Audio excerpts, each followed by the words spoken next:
Cette orthographe Camelot, parce qu'il existe un Kama-Alot, K-A-M-A-A-L-O-T, qui est c'est une des orthographes qui existent, enfin il y en a beaucoup, et que j'ai vu dans un livre de Marcal. Marcal, qui est un grand vulgarisateur de la geste arthurienne et de la matière brocéliande, etc. Et ce Kama-Alot-là m'a plu à l'œil. Je ne voulais pas le reprendre exactement, donc j'ai pris les deux A, parce que j'aime bien ça personnellement. Donc je les ai foutus au début, et tout le monde disait Camelot, parce qu'il n'y avait qu'un seul T. Donc j'ai foutu un second T derrière, en croyant que tout le monde dirait Camelot. J'ai encore du trou de cul qui me dit Camelot maintenant avec deux T.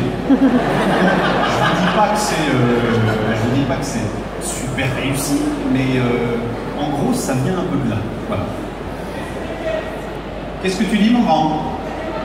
C'est très bien comme ça, bah voilà. De toute façon, je ne vais pas le changer parce que c'est déjà confus. Si jamais j'en mets un deuxième, là, on est tombé. Alors, la prochaine question. Par là, ici. Déjà, merci d'être venu aujourd'hui. Non, oui. Ça fait plaisir. Et c'est une question, mais c'est pour Camelot et Astérix. Oui. Donc, au niveau, que ce soit technique, scénario ou autre, qu'est-ce qui est le plus dur à réaliser aujourd'hui? Un truc, on va dire, ça faut que je mette, j'arrive pas à le mettre, ça veut dire je mets. Un truc qui aurait échoué, vous préférez, ou un truc qui aurait réussi? Peu importe, les deux si vous voulez.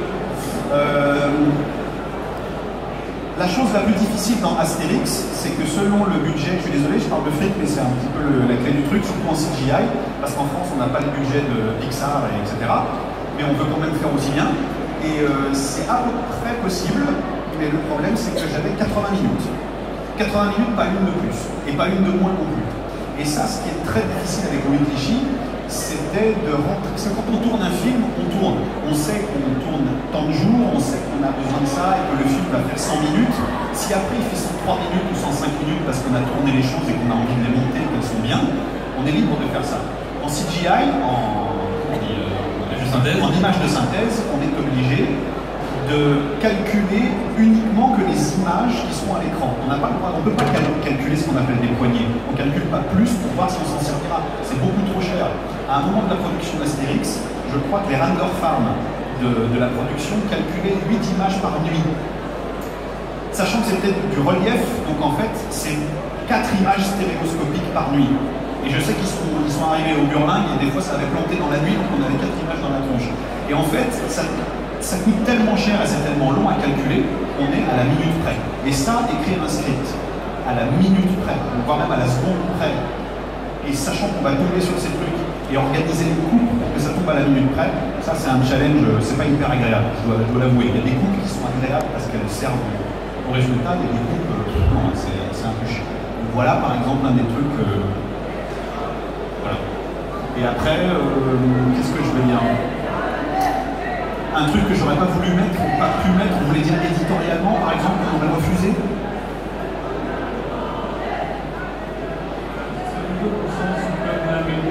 Par exemple, pour les films de Camelot, vous avez été obligé, pour diverses raisons, de varier, etc., d'avoir besoin de temps. Et ce temps, vous avez des bénéfices. Dans Camelot, vous avez quand même enchaîné, vous avez quand même 6 saisons. Oui. La première, il y a quand même, je n'ai pas besoin de centaines largement large. 100, oui. Voilà.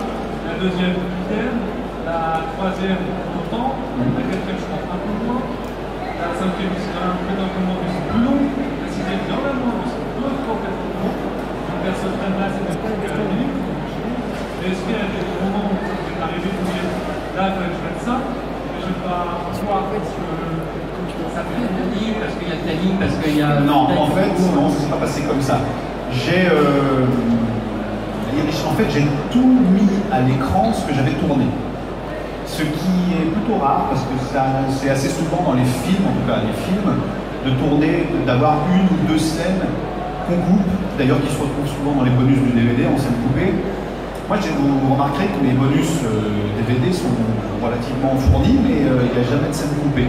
J'ai tout mis. En revanche, des fois, je cassais le chrono. Même si ça fait un peu la gueule des fois, parce que c'était trop long. Mais bon, voilà. Et du coup, ça m'est arrivé d'être trop long. Après, pour répondre à votre question, la base des 6 saisons, c'est 6 heures chacune. elles sont découpées différemment, mais en fait elles sont censées durer 6 heures chacune. Il y en a une qui est effectivement un peu plus longue, mais j'ai toujours tout lu. Mais ça change un peu les formats, les passages en prime, et l'heure de fin d'une soirée Camelot Prime, par exemple, des fois elle tapait tard dans la nuit, mais c'était ma faute, ça, c'était comme ça. Alors, la prochaine question. Je vois une main qui se lève là-bas.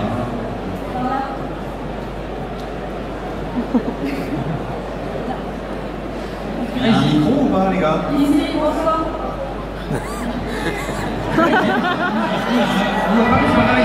Mais tu es debout ou pas? Oui, ça y est. Ok. Je voulais savoir où en était la prochaine BD de Camelot. Planche 29. J'ai fini la planche 29. Et il y en a 46. Ça, c'est une réponse précise, ça part.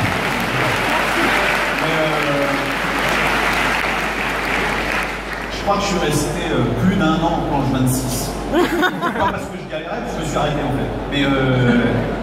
Mais non, c'est tout ma faute. Hein. Donc ça va, non mais je travaille maintenant, c'est bon. Est-ce qu'il y a une date prévue pour la sortie? Oui, il y en a eu 6 de dates prévues, mais bon. La prochaine, c'est. Je sais pas, la prochaine, c'est le novembre là? Ah, je sais pas.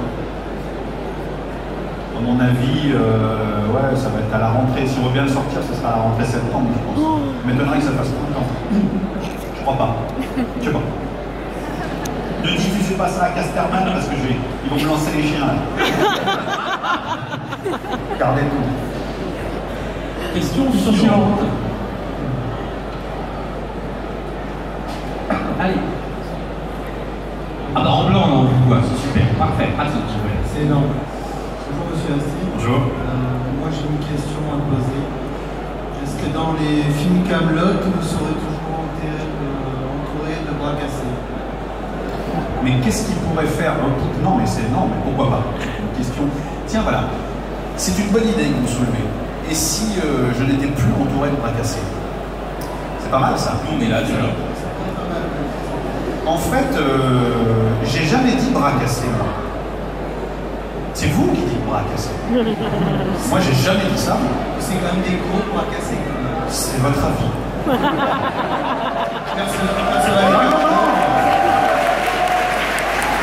Vous savez, je vais vous dire un truc. Tout le monde pense que Perceval est écrit comme un con. C'est-à-dire que je prends mon crayon et je vais dire que pourrait dire un con. C'est pas du tout ça que j'ai écrit. Et si vous regardez bien, si vous le retapez, vous verrez ce que je vous dis là, ça c'est beaucoup plus juste. C'est écrit comme un enfant de 8 ans. Exactement comme un enfant de 8 ans. Ou entre 6 et 8, parce que je sais plus lequel de mes gamins avait 6 et 8 à l'époque, et du coup parce qu'en fait, il n'est pas con du tout. Déjà, premièrement, il a un grand talent pour les mathématiques et le cognitif, c'est une chose. Et deuxièmement, il ne faut pas oublier qu'il est toujours en train d'inventer des trucs. Premièrement. Deuxièmement, il n'est jamais fatigué. Vous ne verrez jamais Perceval fatigué dans aucun épisode. Il a toujours la pêche, il a toujours envie d'aller de l'avant. Il est toujours extrêmement naïf, il croit toujours que tout va marcher. C'est pas un con pour moi, ça. Un con, j'en connais pas mal même, c'est pas ça. Donc, il sera entouré de gens qui pensent peut-être un peu moins vite que lui. Ça, je vous l'accorde. Ça, je vous l'accorde. De bras cassés, ça, on l'accorde. Moi, personnellement, les enfants, je les adore. C'est vrai? Oui, mais je suis comme ça, moi. Est-ce que vous avez conscience que ces gens-là vont lancer des avis de recherche à mon compte quand ils seront adultes? Voire même dresser des chiens à m'attaquer à l'odeur. Ils connaissent Camelot, ça doit aller. Espérons qu'ils continuent d'aimer. Vous les saluerez en tout cas. Et on a le temps pour une dernière question. Choisissez la mienne. La dernière? Déjà. Qu'elle soit top canon, la dernière. On a fait des grands signes tout à l'heure. T'es sûr, la dernière, c'est beaucoup quand même. Non, mais parce que j'ai d'autres trucs derrière. Et on se retrouve également demain pour une conférence. Tout à fait. Ouais, mais demain, normalement, il n'y a pas de questions sur Camelot, on est d'accord.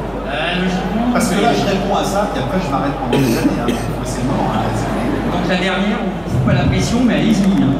Allez, on s'en fout. Mais pourquoi les micros aussi? Voilà, c'est bon. Où ça? Tout à fait. Voilà. Je voulais savoir si vous avez d'autres projets de série, quoi. Et qu'est-ce qui vous a poussé à faire des spectacles.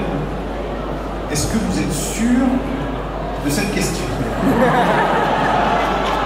Non, alors je réponds à ça. Assume, t'inquiète, assume. Je réponds à ça, j'ai d'autres projets, je les fais quand même, comme je vous disais, j'écris Kaamelott, plus d'autres choses tout le temps. J'ai une série qui s'appelle Vinzia qui est en cours chez Canal, j'ai des spectacles, je sais pas, je vais finir celui-là là, déjà, et puis j'ai des trucs voilà, à écrire, j'ai un exocarnet à écrire aussi, qui sont des idées d'exoconférences que j'ai pas mises dans le spectacle et que je vais mettre dans un bouquin, j'ai plein de trucs à faire. Il n'est pas monomaniaque Kaamelott, quoi. Tout à fait, et pourquoi est-ce que j'ai fait des spectacles? Parce que c'est mon métier.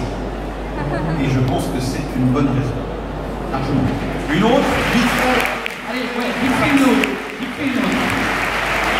Dernière. Le micro. Il y a une main qui s'est levée là-devant, hein, mais je laisse le choix. Ah. Et là-bas. Allez-y. Bonjour. Bonjour. Voilà, j'ai une question par rapport au processus d'écriture, sachant que la grande force pour moi de Kaamelott, c'est le fait d'avoir la qualité de dialogue, à l'instar de Michel Audiard, vraiment des réparties extraordinaires. Est-ce que vous réussissez, étant donné que vous avez différents supports pour cette série, à réitérer cette qualité? Est-ce que vous n'avez pas peur de perdre justement la force qui fait Kaamelott, ces dialogues, ces grands dialogues, en utilisant justement, comme vous dites, des livres infographiques, des bandes dessinées? Vous arrivez comme ça à être un auteur qui... Ça dépend, parce que dans votre question, il y a un petit truc pas très logique, c'est que vous dites que si jamais la force c'est le dialogue ça se lit aussi. Bien sûr. Donc la question serait plutôt, est-ce que vous n'avez pas peur que le dialogue non porté par des acteurs puisse nuire au truc? Voilà. J'en sais rien. Je ne sais pas. Moi, personnellement, j'ai lu il n'y a pas très longtemps Les Vieux de la Vieille, le roman de René Fallet, alors que le film est certainement un de mes films préférés. Je me marre en lisant le truc. Et pas parce que je me mets les acteurs en tête d'ailleurs. Non, parce que c'est bien dit. Moi, je crois que ce qui a de la valeur et ce dont j'essaierai de ne jamais me passer, c'est d'essayer de donner de la qualité à la langue. Et c'est bien quand elle est portée par des acteurs, mais figurez-vous que j'écris pas tout à fait la même chose quand c'est des acteurs qui vont le dire quand ça n'arrive plus. C'est pas tout à fait le même truc. C'est pas le même exercice. Je pense qu'on peut lire du Kaamelott inédit et je crois que ça peut être pas mal. Sinon, je le ferai pas.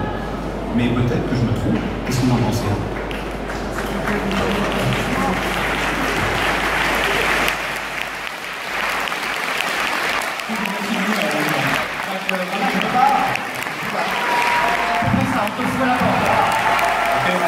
Alors, il faut que je me casse. Ciao.